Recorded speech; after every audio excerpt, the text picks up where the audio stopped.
मुंह से बोलना और कलम से बोलना में दोनों में फर्क है।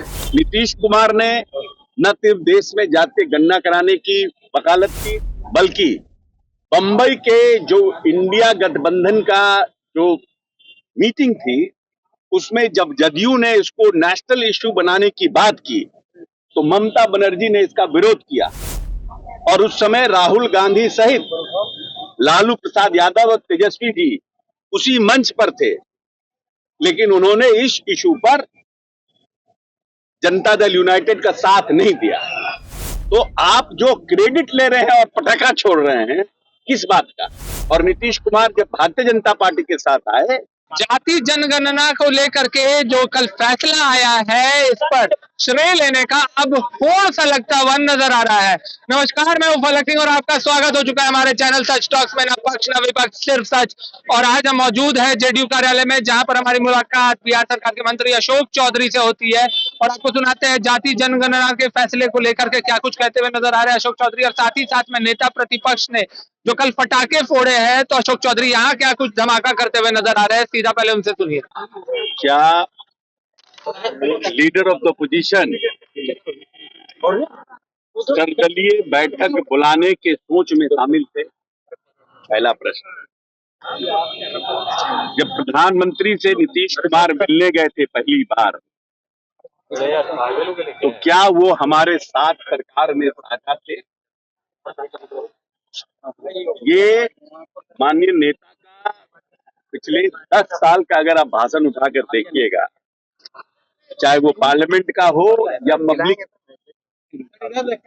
हर बार माननीय नेता ये बोलते रहे हैं कि कैसे इनके दिमाग में ये बात आई, कैसे ज्ञानी जेल सिंह ने इनको बुलाया और जातीय जो देश की जनगणना है उसमें जातीय गणना कराने का उन्होंने बात कही।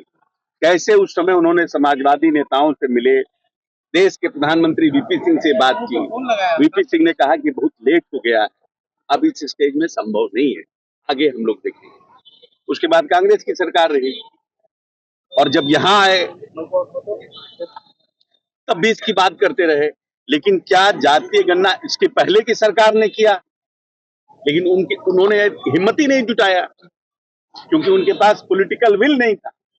तो नीतीश कुमार ने न सिर्फ देश में जातीय गणना कराने की वकालत की, बल्कि बंबई के जो इंडिया गठबंधन का जो मीटिंग थी, उसमें जब जदयू ने इसको नेशनल इश्यू बनाने की बात की, तो ममता बनर्जी ने इसका विरोध किया। और उस समय राहुल गांधी सहित लालू प्रसाद यादव और तेजस्वी जी उसी मंच पर थे, लेकिन उन्होंने इस इशू पर जनता दल यूनाइटेड का साथ नहीं दिया। ये प्रमाण है। तो आप जो क्रेडिट ले रहे हैं और पटाखा छोड़ रहे हैं, किस बात का? और नीतीश कुमार जब भारतीय जनता पार्टी के साथ आए, तो न सिर्फ उन्होंने कराया, योजना बनाई, उसमें तो हम कर रहे थे। आप बीच में एक साल सवा साल के लिए हमारे साथ आए और उस सवा साल का क्रेडिट ले रहे, पटाखा छोड़। अगर सिर्फ पटाखा छोड़ने से हर दिन दिवाली हो जाए, तब तो सबको दिवाली मनाने लगेगा अपनी मर्जी से। ये सिर्फ और सिर्फ नीतीश जी की सोच है। और ये लड़ाई आज से नहीं लड़ी जा रही है, ये लड़ाई जिसकी जितनी जनसंख्या भारी उसकी उतनी भागीदारी। ये नारा आज से नहीं लग रहा है, ये पेरियार साहब के समय से नारा लग रहा है। इसकी सबसे पहली वकालत पेरियार साहब ने साउथ से शुरू किया था। उसके बाद ज्ञानी जेल सिंह और कर्पूरी ठाकुर ने इस समाज को ताकत देने का काम किया। और बिहार जैसे राज्य में नीतीश कुमार ने उसको सरकारी खर्च पर इंप्लीमेंट कराने का। ये तो वो लोग हैं जो कहते रहे कि जो यहाँ पर गन्ना हुई है वो फॉल्स गन्ना है। 50 बार इनका बयान आया है, राहुल गांधी का बयान है, तेजस्वी जी का बयान है। उस समय तो ये कहते थे कि जातीय गन्ना जो है ये फॉल्स है, इन्होंने जबरदस्ती कर दिया है। ये सब ये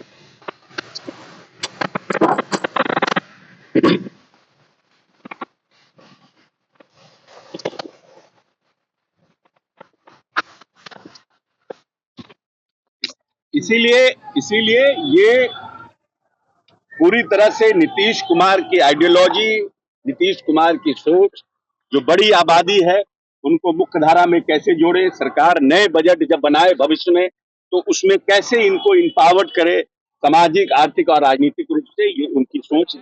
और हम भारत सरकार के प्रधानमंत्री नरेंद्र मोदी जी को इसके लिए साधुवाद देते हैं कि लोग बात बहुत करते हैं लेकिन करने का हिम्मत बहुत कम लोगों में होता है। एक नीतीश कुमार ने बिहार में किया और देश के लिए नरेंद्र मोदी ने अपने राजनीतिक कैबिनेट के सलाहकार कमेटी से इसको अप्रूवल दिया है। ये मादा बहुत कम राजनीतिक लोग में, मुंह से राजनीति करना और हाथ से राजनीति करना में फर्क है। ये तो हमारा तो मेरा तो ये अधिकार है भाई। नीतीश कुमार ने देश में सबसे पहले जातीय गणना लागू कराया, उसके लिए पॉलिसी बनाई, उसके लिए योजनाओं को पास कराया, रिजर्वेशन के क्राइटेरिया को बढ़ाने का काम किया। जो लोग आर्थिक रूप से विपन्न है किसी कास्ट को, उनके लिए 2-2 लाख रुपए का प्रावधान किया। ये तो नीतीश कुमार है। किस देश में कोई नेता किया क्या? राहुल गांधी कहते हैं तो पूछिए उनसे कि जहां जहां कांग्रेस शासित राज्य क्यों नहीं कहा अभी तक कराए। पिछले 2 साल से बोल रहे हैं, क्यों नहीं कराया उन्होंने? अपने जो कांग्रेस शासित राज्य है उसमें मुंह से बोलना और कलम से बोलना में दोनों में फर्क है। जैसा कि हमने साफ तौर पे देखा और सुना, साफ तौर पे अशोक चौधरी का कहना था कि जाति जनगणना ने जो सरकार ने जो ये फैसला लिया है ये देश के हित में लिया है और साथ ही साथ में नेता प्रतिपक्ष पर करारा प्रहार भी साथ में करते हुए नजर आए। उन्होंने साफ तौर पर कह दिया है कि नेता प्रतिपक्ष हर चीज का क्रेडिट लेने में सबसे आगे रहते हैं, पर विकास का काम तो नीतीश कुमार कर रहे हैं। जुड़े रहे हमारे साथ, देखते रहे सच टॉक्स। धन्यवाद।